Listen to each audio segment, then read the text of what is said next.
Você já parou para pensar a quantidade de tempo que nós gastamos em sala de aula estudando ou supostamente estudando assuntos absolutamente inúteis de uma maneira geral para a nossa vida? Muita gente, sempre quando vai defender esse modelo de ensino atual, ele geralmente fala: não, é muito importante a gente estudar de tudo, conhecimento nunca é demais. Mas isso não é verdade. Em primeiro lugar, existem coisas que são úteis e outras coisas que não são úteis.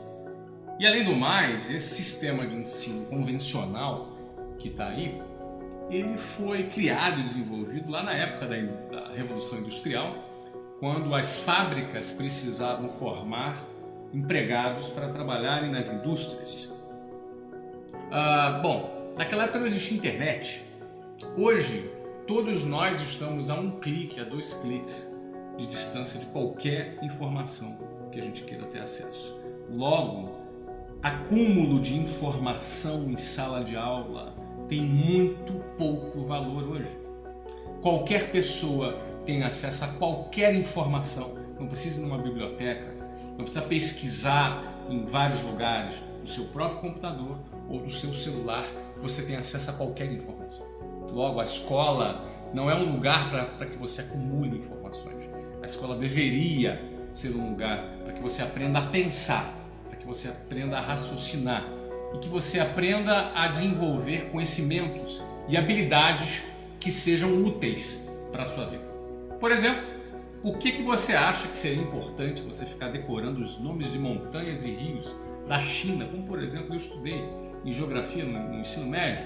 Eu nem me lembro mais, eu tirava notas boas, eu fui um excelente aluno, mas hoje eu não me lembro. Grande parte daquilo que você estudou na escola, você vai se lembrar. Eu não me lembro da maioria das coisas, de muitas das coisas que eu estudei na escola, porque no fundo, grande parte do tempo a gente fica decorando, acumulando informações e decorando informações para a gente poder fazer prova.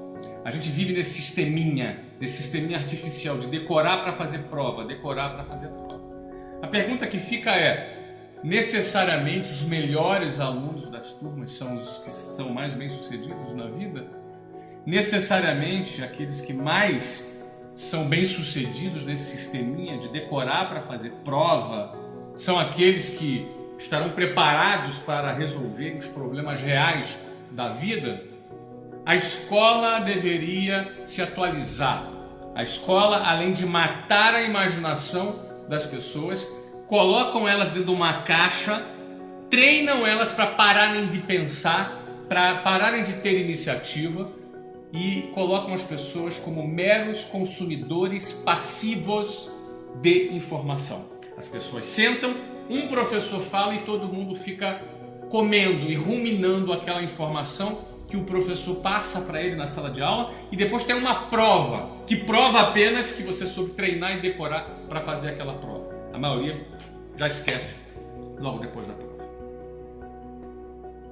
Uma das outras provas de que esse sistema é ineficiente é que ao final do ensino médio, grande parte dos alunos que se formam no ensino médio são analfabetos funcionais. Na realidade, estou falando até de universitários, são analfabetos funcionais. O que é o analfabeto funcional? É a pessoa que é incapaz de compreender, ler um texto, e ele é incapaz de compreender o que aquele texto simples está querendo transmitir.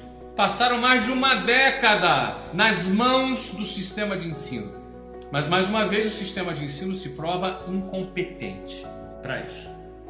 Em vez disso, e se a escola tivesse um formato diferente? Se em vez de muitas matérias inúteis que se tem na escola, por exemplo, você estudasse direito do consumidor. Aí você vai falar assim: pô, Flávio, mas nem todo mundo quer ser advogado. Ô meu filho, você não quer ser advogado, mas você é um cidadão. Você precisa saber os seus direitos.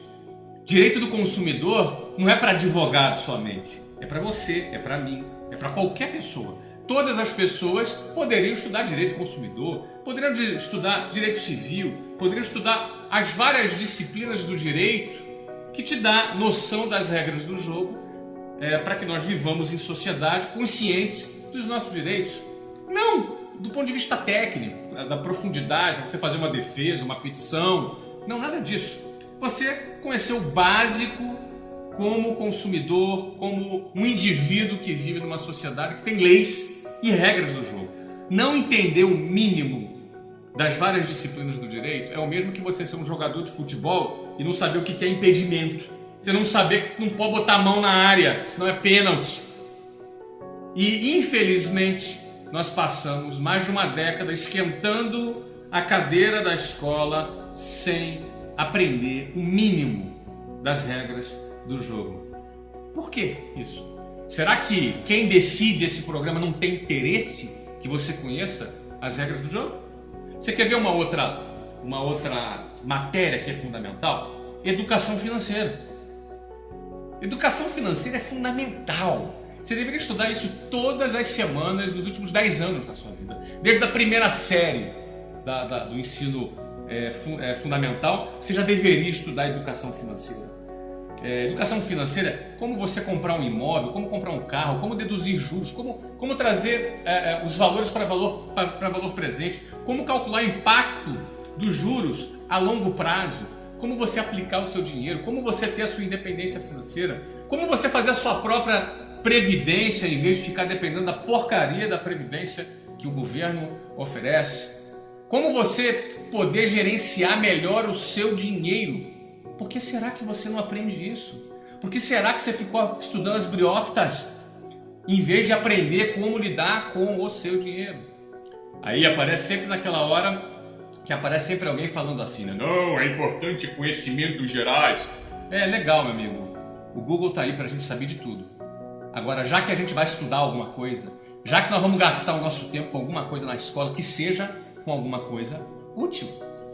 Por que estudar alguma coisa que não é útil sob o argumento dos conhecimentos gerais? Então estudemos os conhecimentos gerais, investiguemos os conhecimentos gerais, mas com temas que sejam úteis. Por exemplo, primeiro socorro. Um cara teve um AVC na rua, você sabe o que fazer? Teve um ataque cardíaco, você sabe o que fazer? Teve uma parada cardiorrespiratória, você sabe o que fazer? Você pode salvar uma vida. A tua vida pode ser salva por alguém do seu lado. Por que as pessoas não aprendem sobre primeiros socorros na escola? Por quê? Isso é um tema mais simples, mas é muito fácil enxergar a importância de um tema como primeiros socorros. Vamos para outro tema aqui, que você poderia estudar na escola, por exemplo, oratória. Foi feita uma pesquisa no Brasil, não me recordo agora, uma coisa que eu li recentemente também, que um dos maiores medos que as pessoas têm é falar em público. As pessoas têm um verdadeiro pânico de falar em público, de subir num palco, uma galera assistindo, eles tremem, gaguejam, dá branco e não conseguem concatenar as ideias, as palavras fogem. Mas como é que se desenvolve isso? Isso é puro treino. Principalmente a questão da oratória. É puro treino.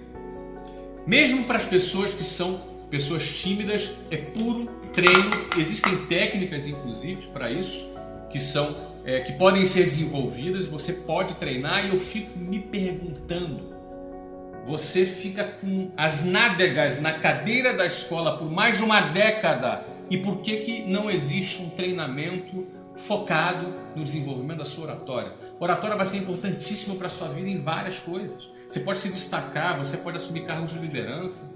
Você, obviamente, numa dinâmica de grupo, você vai se destacar, você vai ser contratado muito mais facilmente. Você pode vender produtos, fazer apresentações de produtos. A oratória é uma ferramenta importantíssima na vida de qualquer profissional que deseja se destacar. E como você passa pela escola sem desenvolver, sem treinar a oratória, não faz sentido. Não faz sentido, porque não tem interesse. Alguém aí não tem interesse em te desenvolver e prefere manter você como um anônimo no meio da multidão? Será que esse é o passo? Bom, vamos passar para a próxima. Outro ponto interessantíssimo que poderia ser ensinado nas escolas desde o início não é inteligência emocional. A gente já percebeu que não basta ter QI, que é um coeficiente de inteligência, que é aquela inteligência acadêmica, a sua capacidade de memorizar, a sua capacidade de lembrar das coisas. Isso é bacana, isso é importante também, mas o seu coeficiente emocional também é fundamental, porque de nada adianta você memorizar bastante as coisas, não é? Mas você desistir na segunda dificuldade. Você ser consumido pela ansiedade. As suas emoções são os seus maiores amigos e o pior dos seus inimigos. Porque pelas suas emoções você pode ter inteligência para poder administrar essas emoções a seu favor, ou você ser completamente analfabeto do ponto de vista emocional, a ponto de toda hora colocar tudo a perder, abrir o bocão, falar besteira, ter reações ruins, porque as ações a gente calcula, a gente consegue calcular, eu vou fazer isso e vou fazer aquilo. Agora, muitas vezes as reações a gente não controla. Por quê? Porque é uma questão de falta de controle emocional. Isso poderia ser treinado, isso poderia ser ensinado nas escolas durante mais de uma década que você ficou lá estudando os gases nobres, você ficou lá resolvendo problemas de simulações, às vezes absurdas. Eu lembro, problemas de física com simulações absurdas. Eu sei que isso é importante, mas não seria importante também a inteligência emocional? Fazer parte do seu currículo escolar? Esses são só alguns dos exemplos. Deixa eu dar mais outros aqui, eu estou lendo aqui, produtividade. Pelo amor de Deus, ser produtivo no seu tempo é você realizar mais no mesmo espaço de tempo. São técnicas, são treinamentos, assistência social. A assistência social é fundamental. A gente fala muito em divisão de renda no Brasil, mas a maior maneira de dividir renda no Brasil não é através de ação governamental. O governo segue outra lógica. Eu e você somos responsáveis por dividir renda. Como, Flávio? Cara, quando eu divido o meu conhecimento com você, eu estou dividindo renda com você. Eu estou te dando uma vara de pescar e estou te ensinando a você a como pescar. Então, dividir conhecimentos, por exemplo, é uma maneira de realizar assistência social. Doar dinheiro, apostar, investir, isso às vezes é uma questão de cultura. Eu deixo para você questionar: a quem interessa esse currículo escolar defasado, ultrapassado, com matérias absolutamente inúteis, muitas delas inúteis, outras delas com pouca importância, e deixando de lado temas tão importantes como esse que eu acabei de mencionar aqui agora. Eu poderia mencionar muitos outros temas, como programação e por aí vai. Tem muitos assuntos que poderiam ser ocupados para que seu filho tenha uma educação decente. Por isso eu quero terminar esse vídeo deixando uma frase para você aqui: eduque o seu filho apesar da escola.